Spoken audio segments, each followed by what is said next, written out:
हाय, मैं हूँ सीए गौरव सबरवाल, ए team commerce academy Indore से। अभी तक आपने ये तो नोटिस किया ही होगा कि हमारी 7 डे स्टडी सीरीज़ के ये लेक्चर्स के अंदर आपको बीच में कोई भी ऐड दिखाई नहीं देती है। हाँ, सिर्फ और सिर्फ शुरू में एक ऐड दिखाई देती है। ऐसा हमने जानबूझ के किया है ताकि आपका पढ़ाई का एक्सपीरियंस बिल्कुल सीमलेस रहे, बीच में कोई इंटरप्शन ना आए। और अगर हमारे इस एफर्ट को आप सपोर्ट करना चाहते हैं तो लेक्चर के शुरू में जो ऐड है उसे बिना स्किप करें देख लें, और अगर ऑलरेडी स्किप कर चुके हैं तो एक बार आपका लेक्चर ख़त्म हो जाए दोबारा से उसे चलाएं, ऐड देखें और बंद कर दें। चलें तो इसी नोट के साथ शुरू करते हैं अपनी पढ़ाई।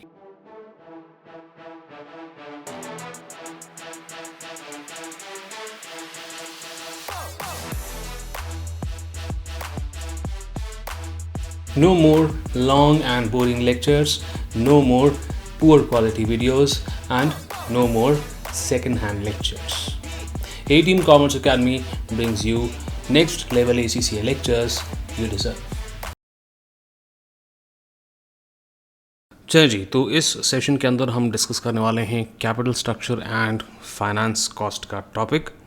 बहुत ही सिंपल सा कॉन्सेप्ट है। यहाँ पर हम सबसे पहले तो देखेंगे, टाइमलाइन आपके सामने है कि कौन सी अलग अलग टाइप की कैपिटल होती है। इसके अंदर कुछ नया समझने वाला नहीं है, ऑलरेडी हम जानते हैं, बस एक रिवीजन की ज़रूरत है। दूसरी बात जो हम यहाँ पर देखने वाले हैं, राइट इशू क्या होता है, क्या उसके फ़ायदे और नुकसान हैं और किस तरह से उसकी अकाउंटिंग ट्रीटमेंट आती है। हम ये देखेंगे कि एग्ज़ाम के अंदर राइट इशू और बोनस इशू के ऊपर किस तरह के सवाल आते हैं। And then finally income tax की अकाउंटिंग किस तरीके से करी जाती है इन ए कंपनी। ठीक है जी, चलें तो शुरू करते हैं अपने पहले टॉपिक के साथ, फॉर्म्स ऑफ कैपिटल के साथ। सबसे पहले तो हमारी आ जाती है ऑर्डिनरी शेयर कैपिटल, जिसे हम इक्विटी शेयर कैपिटल के नाम से जाना करते थे। इसके अंदर हमारे अलग अलग टाइप्स आ जाते हैं। एक आ जाती है इशूड कैपिटल, एक आती है पेड अप, एक आती है कॉल्ड अप। ये सारी चीज़ें क्लास 12 के अंदर आप पढ़ चुके हैं ऑलरेडी, बट मैं थोड़ा सा आपको बता देता हूँ। इशूड कैपिटल वो है जो आपने बेचने के लिए जो शेयर्स रखे हुए हैं मार्केट के अंदर, that is called issued capital.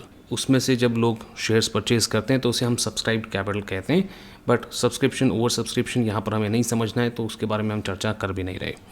अगली बात यहाँ पर आती है पेड अप कैपिटल, कितने लोगों ने आपको पैसा दिया है। सो आप जब शेयर होल्डर से पैसे मांगते हो तो उन्होंने उसमें से कितनों ने पैसा दिया, उसे पेड अप कैपिटल कहते हैं। ऑब्वियसली जो पैसा आपको नहीं आता है उसे आप कॉल्स इन अरियर्स के नाम से जानते थे, right. And then we have the called up capital. Called up capital यानी कि जो पैसा आपको शेयर्स के लिए चाहिए उसमें से कितनी इंस्टॉलमेंट्स आपने मंगवाई हैं उसे हम कॉल्ड अप कैपिटल कहते हैं। जर्नल एंट्री अगर हम देखें तो जर्नल एंट्री के अंदर 12th के अंदर बहुत कॉम्प्लेक्स एंट्रियाँ करते थे, यहाँ पर हम नहीं देख रहे बिकॉज जर्नल एंट्रीज टेस्ट नहीं होंगी।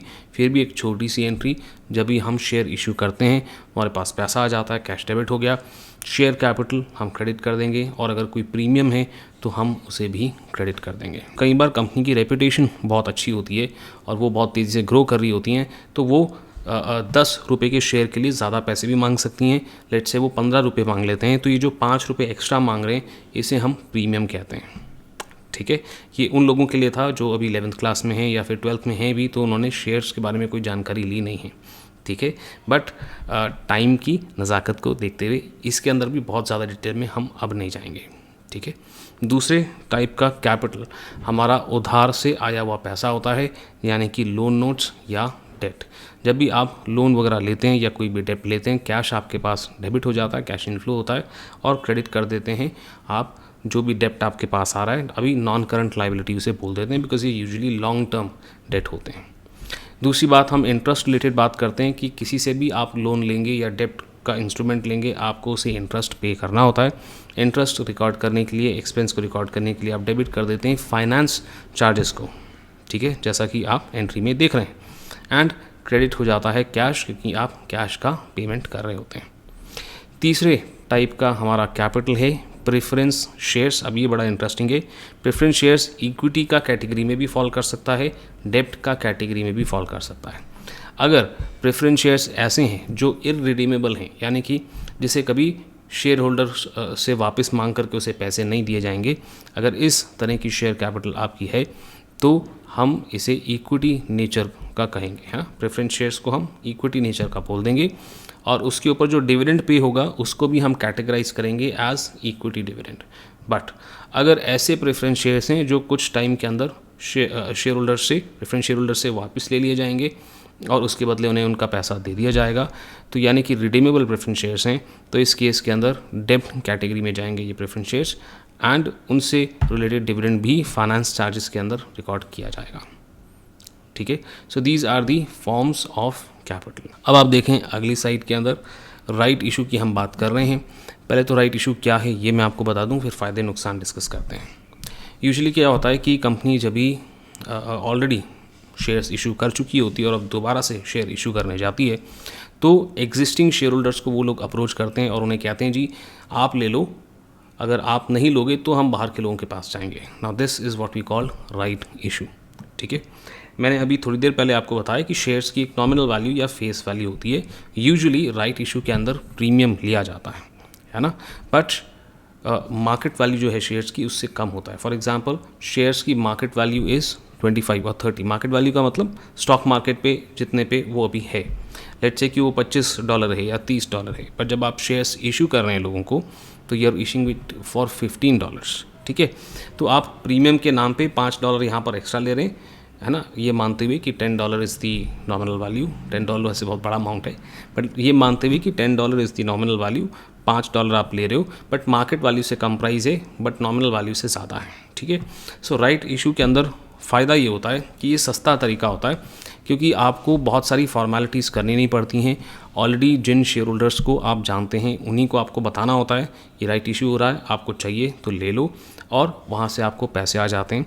तो आपका एक्सपेंस जो है यहाँ पर कम पड़ जाता है as compare to a public issue, जिसके अंदर आप नए लोगों को शेयर्स इशू करते हैं, उसके अंदर लिस्टिंग करनी पड़ती है स्टॉक मार्केट के ऊपर, कई अलग अलग तरह के खर्चे आ जाते हैं। दूसरा फ़ायदा ये कि यहाँ पर सक्सेस के चांसेस काफ़ी तगड़े होते हैं, बिकॉज ऑलरेडी जो आपके शेयर होल्डर हैं वो डेफिनेटली आपके प्रोग्रेस में, आपकी कंपनी के प्रोग्रेस में इंटरेस्टेड होते हैं, and this a good chance that जब आप और शेयर उनको प्रपोज करोगे खरीदने के लिए तो वो खरीद लेंगे। नुकसान यहाँ पर ये है कि अभी भी यहाँ पर खर्चा ज़्यादा होगा as compare to a loan, क्योंकि जब एक कंपनी लोन लेती है तो लोन लेने के लिए कोई एक्सपेंस नहीं होता है, और राइट इशू के अंदर फिर भी थोड़ा बहुत एक्सपेंस तो होगा। और दूसरी बात है, ऐसा भी हो सकता है कि सक्सेसफुल ना हो। फॉर एग्ज़ाम्पल एक कंपनी अच्छा परफॉर्म नहीं कर रही है, तो हो सकता है उसके existing share holders right issue में इंटरेस्टेड ना भी हों। ठीक है ना, और उस वजह से जब राइट इशू वो करेंगे तो लोग हो सकता है कि ना खरीदें। सो सर राइट इशू दिखता कैसा है? यूजुअली व्हाट हैपन्स इज़ कि जो एग्जिस्टिंग शेयर होल्डर्स हैं उन्हें कहा जाता है कि भाई आपके पास इतने शेयर्स हैं, लेट्स से कि आपके पास 100 शेयर हैं, तो हर 4 शेयर के लिए हम आपको 1 शेयर दे देंगे, just an example. So therefore if you have 100 shares, तो दे आर बेसिकली प्रपोजिंग कि हम आपको 25 शेयर और बेच सकते हैं, यानी कि एग्जिस्टिंग जो हमारी शेयर होल्डिंग होती है उसके रेशो में ही आपको शेयर्स प्रपोज करे जाते हैं। ये तो पहली बात हो गई। और उसके बाद उसका जो प्राइस है वो मार्केट वैल्यू से तो कम होता है, बट नॉमिनल वैल्यू से ज़्यादा होता है, यानी कि हमेशा इशू प्रीमियम के ऊपर ही होता है। So whenever A right issue is done, तो वहाँ पर शेयर कैपिटल के साथ साथ शेयर प्रीमियम अकाउंट 100% खुलता ही खुलता है। बोनस इशू की भी फटाफट से बात कर लेते हैं। बोनस इशू के अंदर क्या होता है कि यहाँ पर कोई भी पैसे हम नहीं मांगते हैं, बोनस इशू दिया जाता है शेयर होल्डर्स को फ्री में। That's right. वो कहते हैं जी आप और शेयर ले लो, आप और शेयर ले लो एक सर्टन रेशो में। तो यहाँ पे भी ऐसे ही कोई रेशो वो लोग डिसाइड करते हैं कि आपके पास इतने शेयर हैं तो हम इतने शेयर आपको और फ्री में दे रहे हैं। ठीक है, सब बोनस इशू जब भी किया जाता है तो इसका मतलब ये नहीं है कि हमारा कोई बहुत ही फ़ायदा हो गया है, because bonus issue her share holder को दिया जाता है, एंड बिकॉज ऑफ दैट आपका परसेंटेज ऑफ शेयर होल्डिंग बढ़ता नहीं है, पहली बात। दूसरी बात, बोनस इशू जब भी किया जाता है तो पर शेयर मार्केट प्राइस जो है वो भी कम हो जाता है, एंड देयरफॉर शेयर होल्डर की वेल्थ के अंदर कोई इंक्रीज़ नहीं आता है, and at the same time company also does not get any money. ठीक है, तो सर फ़ायदा क्या है? कंपनी के पास भी पैसा नहीं हो रहा है, शेयर होल्डर के पास भी कोई फ़ायदा नहीं आ रहा है। What is the benefit? The benefit is कि पर शेयर प्राइस कम हो जाता है। ठीक है, तो आप उस शेयर को बेचने के लिए जाएंगे तो कोई दूसरा व्यक्ति आसानी से खरीद सकता है। इसका बहुत छोटा सा एग्जांपल देता हूँ। एक कंपनी है MRF, जिन्होंने काफ़ी लंबे समय से कोई भी बोनस शेयर इशू नहीं किया है। MRF as compare to Reliance is a smaller company, ये तो हम बोल सकते हैं। और उसका शेयर प्राइस जो है, एक शेयर खरीदने के लिए आपको बहुत सारे पैसे लगाने पड़ते हैं, आई थिंक समवेयर अराउंड 30,000 और इवन मोर एक शेयर खरीदने के लिए। जबकि रिलायंस का आपको शेयर खरीदना है तो आप 2300-2400 रुपये पर शेयर में खरीद सकते हैं, जबकि Reliance company is much bigger as compare to MRF। How that is happening, Reliance keeps on issuing bonus shares, जिसकी वजह से वो अपने शेयर्स को मार्केटेबल रखते हैं, ठीक है। सो बोनस शेयर्स का फ़ायदा ये होता है कि शेयर्स का जो प्राइस होता है, पर शेयर प्राइस जो मार्केट प्राइस जो होता है वो कम हो जाता है, जिसके अंदर शेयर्स के अंदर ट्रेडिंग करना आसान हो जाता है। बोनस शेयर्स का फ़ायदा क्या है? पहला फ़ायदा मार्केटेबल है, दूसरा फ़ायदा है, मार्केटेबल का मतलब अभी बताया मैंने आपको, issued share capital in line with asset employed, ठीक है। सो कई बार ऐसा होता है कि लोगों को कंपनी से उम्मीदें बहुत होती हैं और इस उम्मीद की वजह से वहाँ पर खरीदी उस शेयर की ज़्यादा हो जाती है। शेयर की परचेजिंग अगर ज़्यादा होती है तो मार्केट वैल्यू तेज़ी से बढ़ना शुरू हो जाता है। और कई कंपनियों के साथ ऐसा होता है कि जिनका उनका ट्रू पोटेंशियल नहीं है, जितना उनका ट्रू पोटेंशियल नहीं है ग्रो करने का, जितना उनकी शेयर की असल वैल्यू नहीं है, या कह सकते हो औकात नहीं है, मार्केट वैल्यू उतना दिखना शुरू हो जाता है, राइट। फॉर एग्जांपल, एक पर्टिकुलर कंपनी के पास की मार्केट वैल्यू जो है, लेट्स से वो 10,000 पर शेयर दिख रही है मार्केट के अंदर, बट असल में उस कंपनी की औकात जो है 1,000 पर शेयर से ज़्यादा की नहीं है। So what I am trying to here say his, औकात कैसे बनती है? एसेट से बनती है, कंपनी के प्रॉफिटेबिलिटी, ग्रोथ वगैरह से बनती है, ठीक है। तो कई बार एक शेयर की वैल्यू बहुत ज़्यादा दिखनी शुरू हो जाती है शेयर मार्केट के अंदर, ये भी एक कंपनी के लिए ख़राब बात हो सकती है।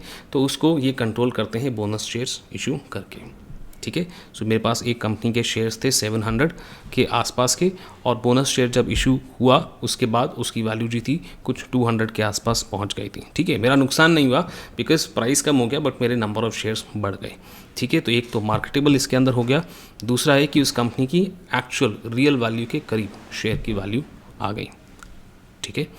अच्छा, नुकसान क्या है सर बोनस इशू का? वो कहते हैं आपकी एम्प्लॉयज़ की मेहनत तो लग रही है और एम्प्लॉयज़ को आप सैलरी तो दे रहे हो, सो कुछ ना कुछ तो आपका टाइम स्पेंड हो ही रहा है, and because of that is still an expensive thing to do for a company. तो एडमिनिस्ट्रेशन कॉस्ट, यानी कि एम्प्लॉयज़ का जो टाइम जा रहा है और एम्प्लॉयज़ की जो सैलरी जा रही है, उसका आपको उतना खर्चा तो फिर भी लगेगा। तो सर एग्ज़ाम के अंदर हमें सवाल किस टाइप के आते हैं? आप देखें अपना स्क्रीन के अंदर तो आपको दिखाई देगा एक क्वेश्चन। अब जब भी बोनस शेयर्स इशू होते हैं या राइट इशू होता है तो कुछ ना कुछ इम्पैक्ट आता है शेयर कैपिटल और शेयर प्रीमियम के ऊपर, और यही सवाल आपको एग्ज़ाम में पूछा जा सकता है कि राइट इशू या बोनस इशू या दोनों के बाद फाइनली हमारे पास शेयर कैपिटल और शेयर प्रीमियम का क्या बैलेंस निकल करके आ रहा है, ठीक है। तो पहला क्वेश्चन इसके अंदर हम देखते हैं। आप देखें ABC कंपनी है, करंटली 20,000 उनके पास शेयर्स हैं, number of shares is 20,000 and 50 cents per share है, ठीक है। 50 सेंट्स यानी कि जैसे हमारे यहाँ पैसे होते हैं ना, इनके यहाँ सेंट्स होते हैं, 50 cents, okay. So that basically means 20,000 multiplied by 0.5 है ना, यानी कि $10,000 के हमारे पास शेयर हैं वैल्यू के, ठीक है, ओके। नाउ इन इशू, तो ये 50 सेंट्स क्या हो गया? नॉमिनल वैल्यू हो गया या फेस वैल्यू हो गया।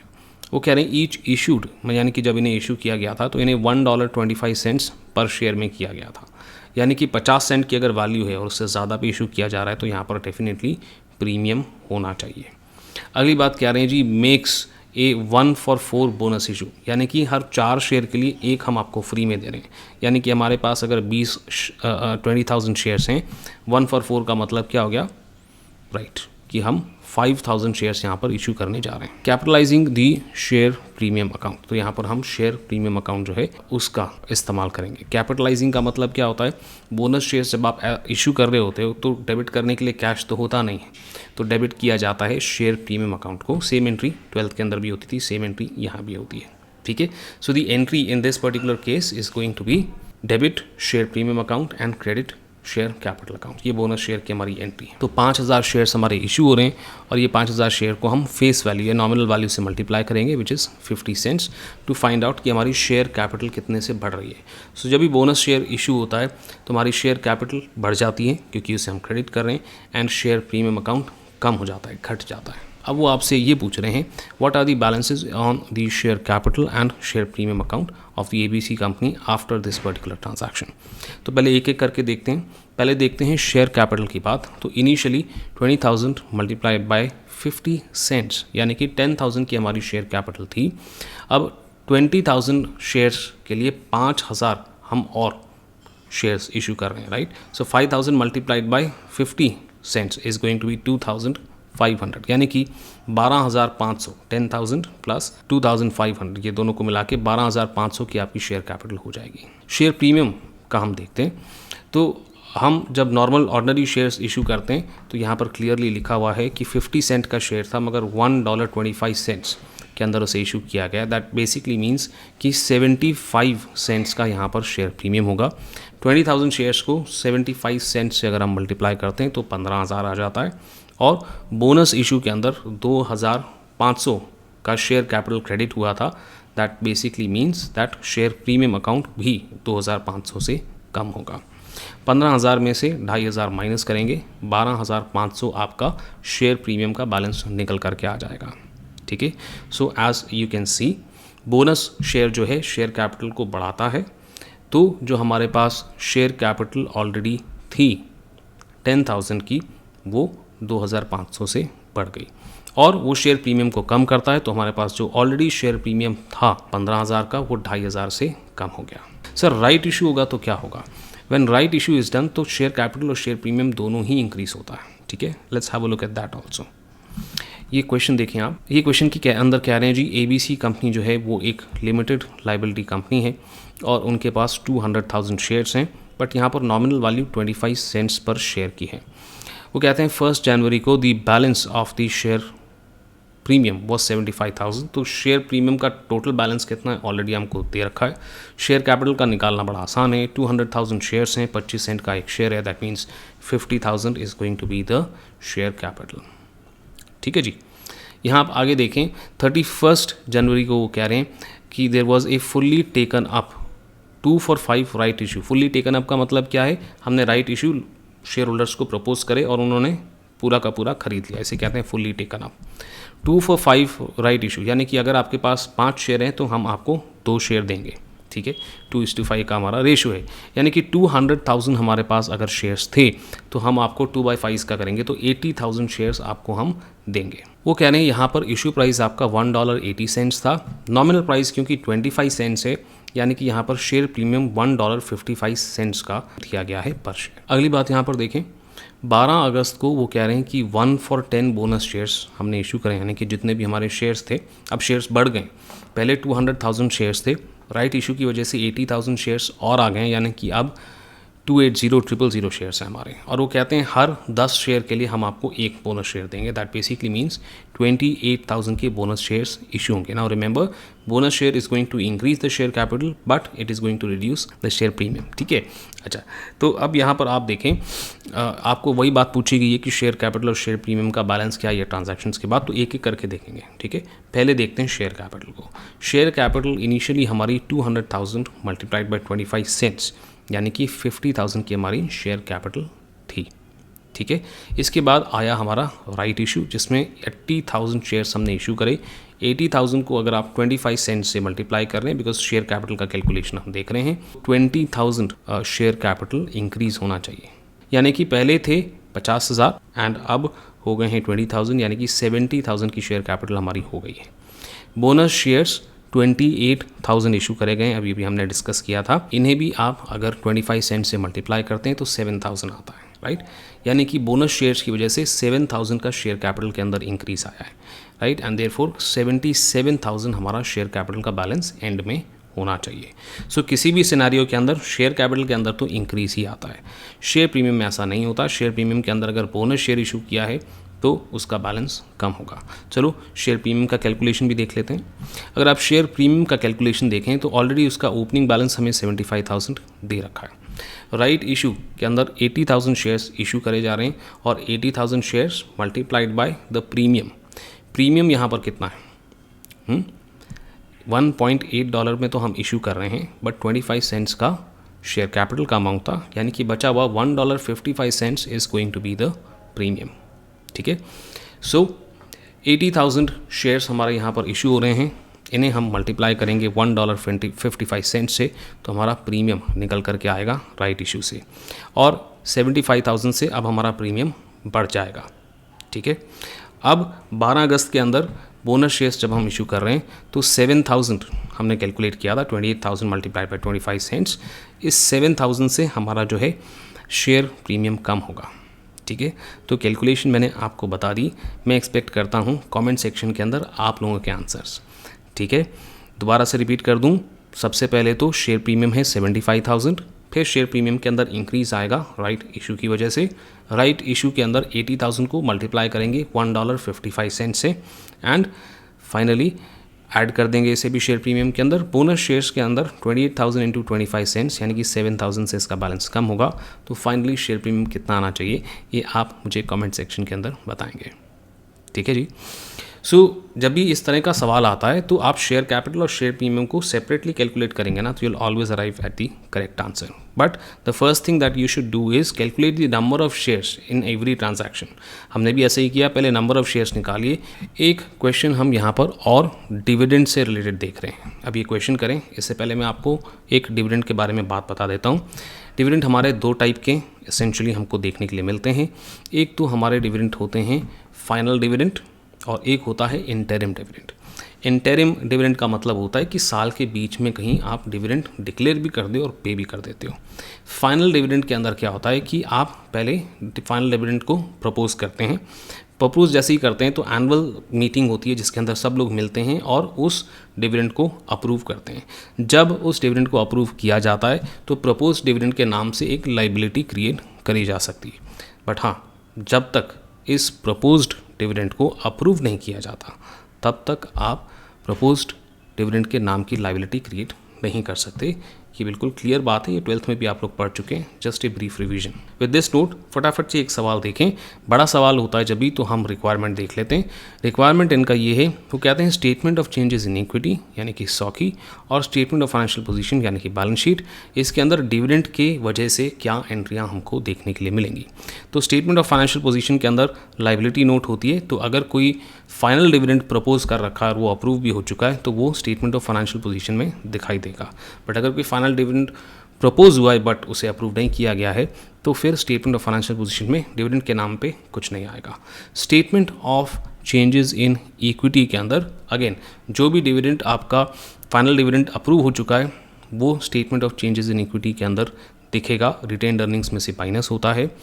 एंड अगर कोई इंटरिम डिविडेंड है या कोई और डिविडेंड है, जैसे प्रेफरेंस शेयर्स के ऊपर डिविडेंड है, ऐसे प्रेफरेंस शेयर्स जो कैसे हैं, इररिडीमेबल हैं, तो वो इक्विटी की कैटेगरी में हो गए। तो इक्विटी का ही डिटेल सॉकी के अंदर दे रखा होता है। तो ऐसे शेयर्स के ऊपर भी अगर कोई डिविडेंड पे कर रखा है तो वो भी सॉकी के अंदर दिखेंगे। ठीक है, नाउ बेसिक्स हमारे क्लियर हो गए। फटाफट से ये सवाल देखें। वो कह रहे हैं एक कंपनी है, इनके पास ऑर्डिनरी शेयर्स थे 50 सेंट के और $200,000 दे रखा है। जब डॉलर्स में अमाउंट दे रखा होता है तो आप समझ जाएं कि शेयर्स को ये ऑलरेडी मल्टीप्लाई कर चुके हैं नॉमिनल वैल्यू से।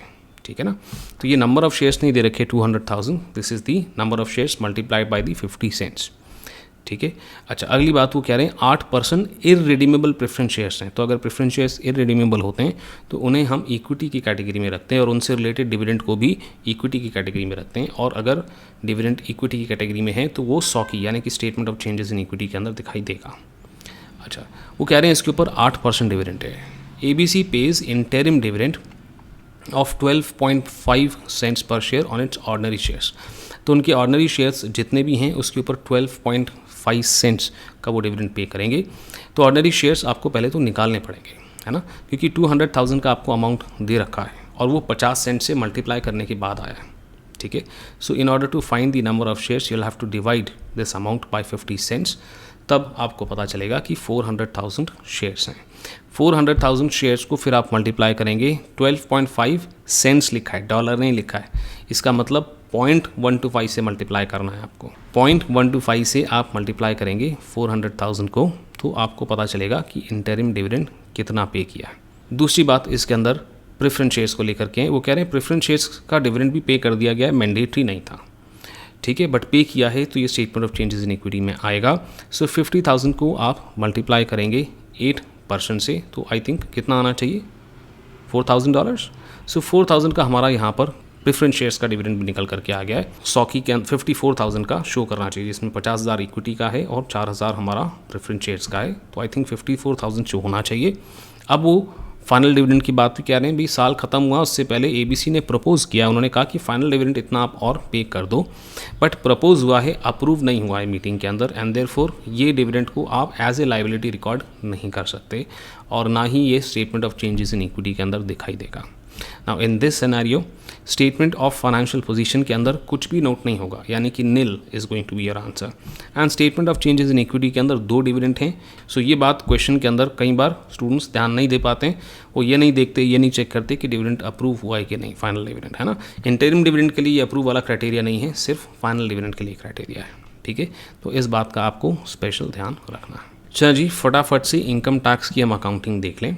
इनकम टैक्स के अंदर आपको जो सवाल पूछा जाता है वो होता है या तो इस साल का इनकम टैक्स एक्सपेंस का अमाउंट कितना होगा ये बता दें, या तो इनकम टैक्स लाइबिलिटी कितने से क्रिएट होगी ये बता दें। And these 2 amounts can be different, I will explain to you how. सबसे पहले तो हम देखें सोल प्रोप्राइटरशिप और पार्टनरशिप, जो हम यहाँ पढ़ नहीं रहे, बट हम इनिशियली जब पढ़ते थे तो वहाँ पर इनकम टैक्स का जो अमाउंट है वो ड्राइंग्स माना जाता है, बिकॉज इनकम टैक्स को पर्सनल एक्सपेंस की तरह माना जाता है, ठीक है। बट लिमिटेड लायबिलिटी कंपनी के अंदर हम इनकम टैक्स चार्ज को जो है एक सेपरेट एक्सपेंस मानते हैं, क्योंकि यहाँ पर ड्राइंग्स करने का राइट ओनर्स को नहीं होता है, ठीक है। And company is a separate legal entity. इसी के अंदर हम आगे बढ़ते हैं थोड़ा। तो कैलकुलेशन किस तरह से होगी? कैलकुलेशन बड़ा आसान है। हर बार जब साल ख़त्म होने लगता है, फाइनेंशियल ईयर जब ख़त्म होने लगता है, तो प्रॉफिट निकालने में हमें समय लगता है, ठीक है। अब ये बहुत ही नॉर्मल प्रैक्टिस है, जैसे फॉर एग्जांपल 31 मार्च को साल ख़त्म हो रहा है, तो 31 मार्च को हमारे पास प्रॉफिट का फिगर नहीं होता है, बिकॉज उसके अंदर ऑडिटिंग लगती है।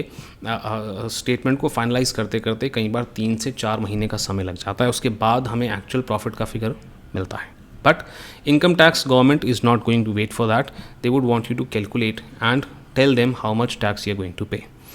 And because of that step 1 के अंदर हम एस्टिमेट लगाते हैं कि हमारा ऑन एन एस्टिमेट प्रॉफिट कितना आने वाला है, और उस एस्टिमेट के बेसिस पे हम टैक्स जो है लाइबिलिटी उसकी क्रिएट कर देते हैं, ठीक है। अभी भी हमने लाइबिलिटी क्रिएट किया, टैक्स पे नहीं कर रही।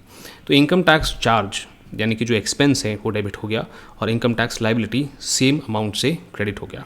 अब आप बोलोगे सर आप तो कह रहे थे कि इनके अमाउंट अलग हो सकते हैं, इस एंट्री के अंदर तो दोनों का अमाउंट सेम ही होगा, तभी तो दोनों डेबिट और क्रेडिट मैच करेगा।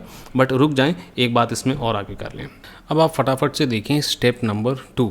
स्टेप नंबर 2 के अंदर हमें गवर्नमेंट कह रही है जी इतना टैक्स आपको देना है, यानी कि डिमांड या नोटिस हमारे पास अब आ चुका है। तो एक्चुअल टैक्स हम पे करते हैं, and this actual tax can be more than what you actually estimated and less than your estimate, है ना। आपने जो सोचा था कि हमें इतना पे करना पड़ेगा, उससे ज़्यादा ये कम हो सकता है, and that is where the difference in income tax liability comes, ठीक है। सो पहले साल के अंदर हमने पहले तो एस्टिमेट लगा के एंट्री कर दी, और जब इनकम टैक्स का डिमांड नोटिस आया तब हमने लाइबिलिटी के अमाउंट को चेंज कर दिया, ठीक है। अब अगले साल नेक्स्ट ईयर पिछले साल का जो आपने ओवर प्रोविज़न किया था या अंडर प्रोविज़न किया था उसका एडजस्टमेंट होता है। तो उसके लिए पहले ये समझना चाहिए कि सर ये ओवर प्रोविजनिंग क्या है। बड़े सिंपल तरीके से आपको बता दूं, फिर लेट से आपने 10,000 टैक्स पे करना है ऐसा एस्टिमेट किया है, और स्टेप नंबर 2 के अंदर गवर्नमेंट आपसे मांगती है 9,000। दैट बेसिकली मीन्स कि आपने ज़्यादा सोच लिया था and you ended up creating a higher amount of provision, that is over provisioning. और वैसे ही अगर गवर्नमेंट आपसे पैसे जो है ज़्यादा मांगती है, 12,000 रुपये मांगती है फॉर एग्जांपल, और आपने प्रोविजन या इनकम टैक्स लाइबिलिटी जो है 10,000 से क्रिएट किया था, दैट मीन्स कि आपने कम सोचा है, and therefore this would be called under provisioning. तो ये जो आपका ओवर प्रोविजनिंग और अंडर प्रोविजनिंग है, इसे आपको अगले साल एडजस्ट करना पड़ेगा, ठीक है। और वही हमारी तीसरी एंट्री है। अगर आपने ओवर प्रोविजनिंग किया है तो उसके लिए आप अगले साल इनकम टैक्स लाइबिलिटी को रिड्यूस करेंगे, और इनकम टैक्स एक्सपेंस अगले साल का जो इनकम टैक्स एक्सपेंस है उसको रिड्यूस करेंगे, ठीक है। एग्जाम्पल से समझते हैं इसको। अगर पिछले साल आपने ओवर प्रोविजनिंग करी है, फॉर एग्जांपल ईयर 1 के अंदर हम अपना प्रोविजन 8,000 से ज़्यादा हमने क्रिएट कर दिया है, राइट, यानी कि income tax liability is less by 8,000। तो अगले साल का लेट से हमारा 30,000 का एस्टिमेट है, तो हम अगले साल के एस्टिमेट को रिड्यूस करेंगे, ठीक है। सो टैक्स चार्ज जो है हमारा, टैक्स एक्सपेंस जो है वो 8,000 से कम हो जाएगा, ठीक है। नाउ टैक्स लाइबिलिटी भी कम हो जाएगा क्या? नहीं, टैक्स लाइबिलिटी हर साल जो आप क्रिएट करते हो स्टेप 1 के अंदर वो उतनी ही रहेगी, उसमें कोई चेंज नहीं आएगा। ठीक है, अगर कुछ चेंज आएगा तो टैक्स एक्सपेंस के अंदर चेंज आएगा। ठीक है, वैसे ही हम अंडर प्रोविज़न की बात करें तो अंडर प्रोविज़न के अंदर ईयर 1 के अंदर फॉर एग्जांपल पहले साल में हमने 8,000 का अंडर प्रोविज़न किया था और अब अगले साल हमने 30,000 का एस्टिमेट किया है, तो अब हम हमारे एस्टिमेट को इंक्रीज़ कर देंगे पिछले साल के अंडर प्रोविजनिंग को एडजस्ट करने के लिए। Again the effect is only going to be in the tax charge या tax expense, not the tax liability. अच्छा, इसको एक क्वेश्चन के साथ समझते हैं और टॉपिक फिनिश कर देते हैं। वो कह रहे हैं जी कि पिछले साल 230,000 का हमने एस्टिमेट लगाया था और टैक्स अथॉरिटीज़ हमारे पास आई और उन्होंने कहा कि आपको 222,000 ही पे करना है। दैट बेसिकली मीन्स कि हमने स्टेप 1 के अंदर प्रोविज़न क्रिएट किया होगा 230,000 का। ठीक है, और असल में हमें 222,000 पे करना है। इसका मतलब हमने 8,000 से ओवर प्रोविजनिंग कर ली थी। ठीक है, फिर अगले साल का एस्टीमेट आपको दे रखा है 265,000। अब वो आपसे पूछ रहे हैं कि टैक्स चार्ज कितना होगा, तो टैक्स चार्ज निकालने के लिए पिछले साल जो आपने ओवर प्रोविजनिंग कर ली थी उसे आपको एडजस्ट करना होगा 265,000 के अंदर। तो करंट ईयर के एस्टीमेट को आप गिरा देंगे, कम कर देंगे by the over provisioning you did last year which was 8,000। तो हमारा यहाँ पर टैक्स चार्ज 257,000 निकल के आएगा। आई थिंक सो, अगर मैं गलती कर रहा हूँ तो आप कैलकुलेट करके बता देना मुझे। टैक्स लाइबिलिटी की हम बात करें तो मैंने आपको क्या कहा, टैक्स लाइबिलिटी करंट ईयर का पिछले साल के ओवर या अंडर प्रोविजनिंग की वजह से चेंज नहीं होगा। एंड देयरफॉर टैक्स लाइबिलिटी जो स्टेप नंबर 1 में हमारा क्रिएट होता है 265,000 से उतना ही रहेगा। इसी के साथ हमारा यहाँ कॉन्सेप्ट खत्म होता है। कोई भी डाउट, कोई भी क्वेरी कमेंट सेक्शन या फिर डिस्कॉर्ड सर्वर है वहाँ पूछ लें। एक दूसरे की मदद करें, मैं तो आपकी मदद करूँगा ही। ठीक है जी, और लिंक डिस्कॉर्ड का जो है आपको मिल जाएगा डिस्क्रिप्शन के अंदर। I will see you in the next session.